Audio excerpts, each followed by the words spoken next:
सभी pyramid masters को मेरा आत्मवंदन। आज फिर से हम भज गोविंदम के ऊपर थोड़ा चर्चा करने के लिए उपस्थित हुए हैं। आदि शंकराचार्य जी को मेरा आत्मवंदन। ब्रह्मर्षि पितामह सुभाष पत्री जी को भी मेरा आत्मवंदन। हम विनती करेंगे कि वे हमारे बीच में आकर हमें ज्ञान दें।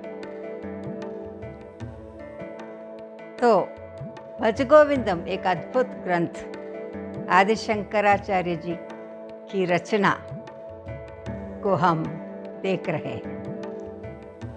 तो आज फिर से थोड़ा श्लोक को गा के फिर हम विषय में उतरेंगे। 10वां श्लोक से गाएंगे। वयसि गते कः काम विकारः शुष्के नीरे कः कासारः क्षीणे वित्ते कः परिवारः ज्ञाते तत्त्वे कः संसारः भज गोविंदम भज गोविंदम गोविंदम भज मूढ़मते मा कुरु धन जन यौवन गर्वं हरति निमेषात् कालः सर्वं मायामयमिदमखिलं भूत्वा ब्रह्मपदं त्वं प्रविश विधित्वा भज गोविंदम भज गोविंदम गोविंदम भज मूढ़मते। बहुत ही सुंदर तरीके से ये श्लोक हमें समझाते हैं। जब हमारी उम्र बीत जाती है तो हमारा काम विकार भी नाश हो जाती है, समाप्त हो जाती है। अब हमें उसकी चिंता नहीं रहती। जैसे शुष्के नीरे का सारा, जब नदी का पानी सूख जाता है फिर नदी नदी नहीं रहती है, उसे नदी कहने की कोई मतलब ही नहीं रहता। क्षीणे वित्ते का परिवार, जब हमारे पास से धन चले जाती है तो परिवार भी हमारी साथ देती नहीं है। ज्ञाते तत्त्वे कः संसार, जब ज्ञान हो जाती है तो हमें संसार जैसे कोई चीज़ नहीं रहती, क्योंकि संसार और हम सब एक हो जाते हैं। तो सुंदर भावना को लेकर हम विचार कर रहे थे। यहाँ पे हम कार्य और कारण के संबंध भी देख रहे थे। जैसे घड़ा में से मिट्टी को निकाल दिया जाए, क्योंकि घड़ा मिट्टी से बनती है, तो मिट्टी को निकाल दिया जाए फिर घड़ा जैसी कुछ भी नहीं रहती, वो अपना मूल स्वभाव में चली जाती है। और गहना और सोना, गहने में से अगर सोना निकाल दिया जाए तो गहना रहेगी नहीं रहेगी, उस केवल मात्र सोना ही है। तो इस तरह की हम कार्य कारण के संबंध देख रहे थे। कार्य को निकाल दिया जाए, कार्य को निकाल दिया जाए तो उसका कारण भी निकल जाता है, कारण और कार्य एक हो जाता है। जैसे हम अज्ञानता से, हमारी जो अज्ञानता है वो जब तक ही रहेगी तब तक ये संसार है। जब ये संसार के बारे में हमें निस्सार, वो संसार जो कैसा है वो सत्य नहीं है, जब ये हमें समझ में आए तो सत्य की प्रकट भी हो जाती है। जैसे हम ब्रह्म है, हम खुद ब्रह्म है, तो ब्रह्मविद ब्रह्म एव हम बन जाते हैं। ब्रह्म जैसे हम ब्रह्म ही है, हम बनने का कुछ नहीं है, लेकिन हम खुद ब्रह्म है, इस बात को हमें समझ में आता है। तो सुंदर तरीके से श्लोक का विस्तार किया गया है। उसके बाद कहते हैं, माँ कुरु धन जन यौवन गर्वम। माँ कुरु, नहीं करो, क्या नहीं करे? गर्व नहीं करे। किसकी गर्व करते हैं हम? हमारे पास बहुत पैसा है, धन है, धन के हिसाब से हमारे आजू बाजू जो जन घूमते रहते, हमारा संबंधों, हमारा मित्रों, सब लोग इस धन के वजह से हमारे आजू बाजू घूमते रहते हैं। तो इसका गर्व करते हैं कि मेरे पास कितना सारा मैन पावर है। Money power and man power, ये दोनों मेरे पास है, इसकी हम गर्व करते हैं। हम सोचते हैं कि ये जो दो चीज़ है हमें हमारे साथ बने रहते हैं, तो हमारी किसी की चिंता नहीं है। और भी कमाओ, और भी कमाओ, इस इच्छा को उत्पन्न करते रहते हैं। और डिज़ायर कभी, हमारा इच्छा कभी पूर्ण हो ही नहीं सकती है। तो इस तरह की हम गर्व करते हैं। फिर कहते हैं यौवन। यौवन जो है, जिसे हम जुवानी बोलते हैं, जुवानी में क्या है? हमारे पास रूप होती है, शक्ति होती है, हर काम करने की शक्ति होती है। इसको देखकर हम गर्व करते हैं, हम हमारे इस शरीर से कुछ भी कर सकते हैं। हमारा रूप की भी बहुत ही अहंकार होती है, मेधा की भी अहंकार होती है। इस तरह हम इस अहंकार में जकड़ के रह जाते हैं। ये अहंकार जो है हमें पकड़ के रखती है, और हम सोचते हैं कि यही हमारा जीवन है, इसी से हम सुखी है, इसी से हम सुखी है। तो फिर शंकराचार्य जी कहते हैं, हरति निमेषात् कालः सर्वम। देखिए कितना सुंदर बात है। ये सब कुछ जो है वो क्षणिक है। कहते हैं निमिष एक क्षण में बदल जाती है, सब दुनिया बदल जाती है एक क्षण में। तो ये सब चीज़ क्या है? और लक्ष्मी जो है एक ठिकाने कभी नहीं रहती है, वो कभी यहाँ पे तो कभी वहाँ पे, ये बदलती रहती है। ऐसे बदलने वाली लक्ष्मी को हम समझते हैं कि वो हमें हमेशा उसे पकड़ के रखे। लेकिन राजा भी रंक बन सकता है, रंक भी राजा बन सकता है। इस सत्य को हमें समझना है कि ये जो मेरे पास लक्ष्मी है ये शाश्वत नहीं है। अगर शाश्वत न होगी तो हमें शाश्वत सुख कैसे देगी?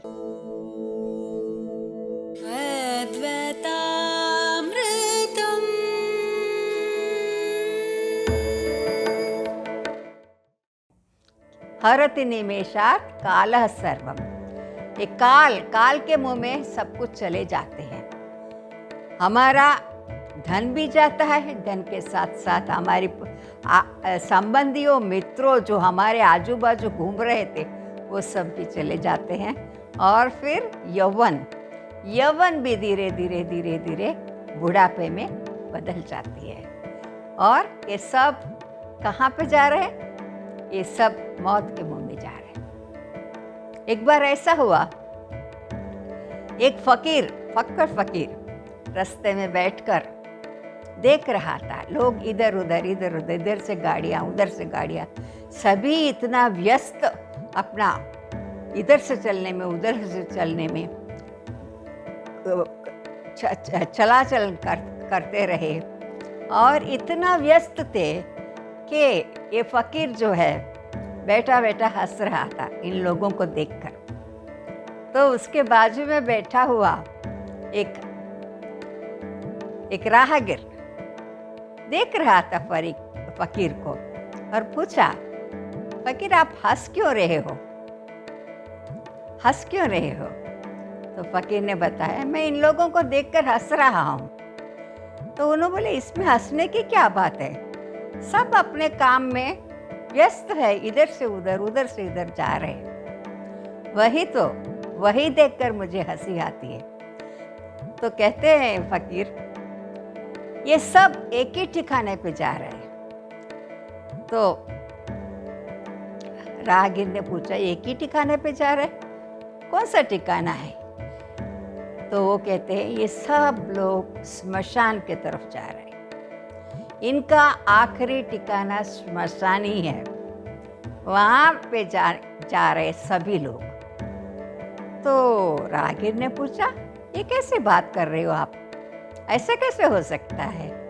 तो ऐसे ही है, ये दुनिया में तुम कितना भी पैसा कमा लो, कितना भी नाम प्रतिष्ठा कमा लो, कितना भी सगा संबंधियों मित्रों को आप बना लो, फिर भी एक दिन इन सब को छोड़ के हमें किधर जाना है? स्मशान में जाना है।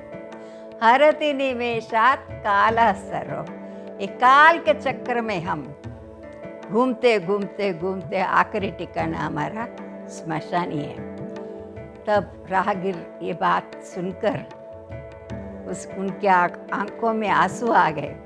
तो कहते, कितनी सच बात आपने कहा है, यही होता है, आखिरी ठिकाना सबका एक ही है। तो इस तरह ये सब लोग व्यस्त रहते हैं इस जीवन में, धन कमाने के पीछे, संबंधों को रिझाने के पीछे, निभाने के पीछे, हमारा व्यर्थ जीवन गंवाते रहते हैं। तो आदि शंकराचार्य जी कहते हैं, तो फिर ये क्या है? ये जगत क्या है? ये माया मयमिदा अखिलम उत्वा, ये माया का पर्दा है। माया क्या होती है? माया यानी या मा सा माया, जो नहीं है वो हमें दिखाती है, वही माया है। माया क्या है?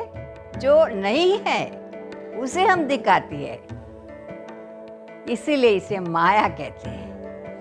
ऐसे कैसे नहीं दिखाती? हम तो देखते हैं सब कुछ जैसे के जैसे।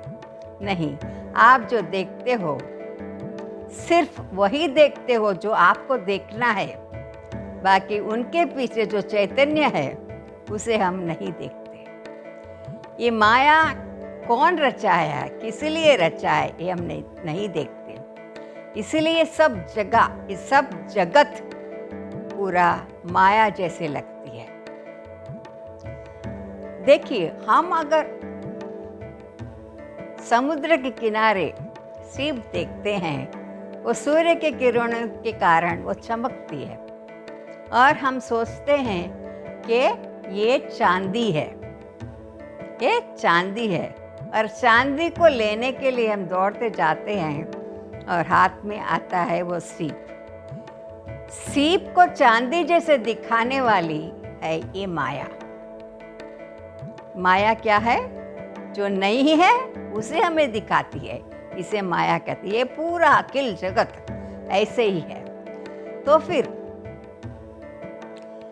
मृगजल भी ऐसा ही है, मृगजल भी ऐसा ही है। दूर से हमको पानी जैसा लगता है, लेकिन हम पास में जाते हैं तो वहाँ पे पानी नहीं होता, हमें दिखता है ऐसा।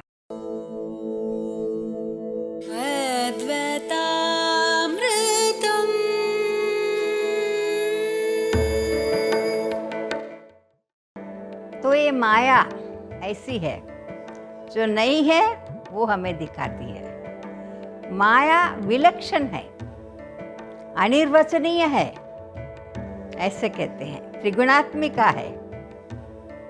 तो इस माया को समझना बहुत ही कठिन है, और माया को तरना भी कठिन है।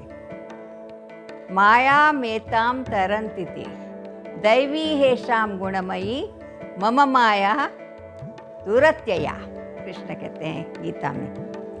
तो ये माया ऐसी है, हमें इल्यूजन, इसी को इल्यूजन बोलते हैं, इसी को इल्यूजन बोलते हैं। जो नहीं है वो दिखाती है, उसी को इल्यूजन बोलती है। तो हमें क्या करना चाहिए? तो कहते हैं, ब्रह्म पदम त्वम प्रविश्य विदित्वा, ब्रह्म पदम में जाना है। ब्रह्म पद में स्थित होना है। कौन है ब्रह्मा? मैं ही हूं ब्रह्म। तो मुझको मुझी में स्थित होना है, मुझको मुझी में स्थित होना है, ऐसे कहते हैं। तो कैसे स्थित होना? हम ध्यान करके हमारी असली तत्व क्या है इसको जानना ही हमारा कर्तव्य है, हमारा स्वधर्म है। तो इस ब्रह्म पद में हम सत्संग के द्वारा, सज्जन सांगत्य के द्वारा हम हमारा मन को, हमारे चित्त को शुद्धि करके, भरा हुआ मन हमें इस ध्यान में भी नहीं उतरने देती है। इसीलिए हम मन को एकदम शांत बनाकर फिर उस ब्रह्म पद में स्थित होना है। ब्रह्म पद में अपने आप को, अपने आप ब्रह्म पद में स्थित होना यानी अपने आप को जानना है। अपने आप को जानना, फिर हमें कोई भी बाहर की जो विकार है, इल्यूशंस है, मिसअप्रिहेंशंस है, वो हमें कुछ नहीं बिगाड़ेगी। एक बार स्थित हो जाइए ब्रह्म में कि मैं ही ब्रह्म हूँ। ये सब कुछ मैं जो कुछ भी देख रहा हूँ वो केवल मात्र देखने के लिए है। वो केवल मात्र एक नाटक है जिसमें मैं एक पात्र बनकर, मेरे कर्मानुसार एक पात्र बनकर आकर निभा रहा हूँ। बस जब मेरा वासना का पूर्ति हो जाएगी तो मेरा जो दौड़ है, जो ये असारता है जीवन का, संसार का, वो भी मुझे समझ में आ जाता है और मैं समझूंगा तब कि मैं खुद ब्रह्म हूँ और मैं ये नाटक में एक पात्र बजा रहा हूँ। ऐसे हमें समझ में आने लगती है। तो इस तरह बहुत ही सुंदर भगवान कृष्ण आदि शंकराचार्य जी हमें समझाते हैं। यही बात को हमारा पत्री जी भी हमें कहते हैं कि आप ध्यान के द्वारा अपने आप को जानो। अपने आप को जानेंगे तो पता लगेगा कि ये सब कुछ आप कैसे ब्रह्म हो, और ये भ्रमित हो गए जो मन है हमारा इस संसार में से, उससे हटकर हम अपने आप में स्थित हो जाएंगे। और फिर अगर हम संसार में रहेंगे तो भी हम कैसे निर्लेप होकर रहते हैं। जैसे हमने पहले बताए थे कि नलिनी जलगत जलमति तरलम, ये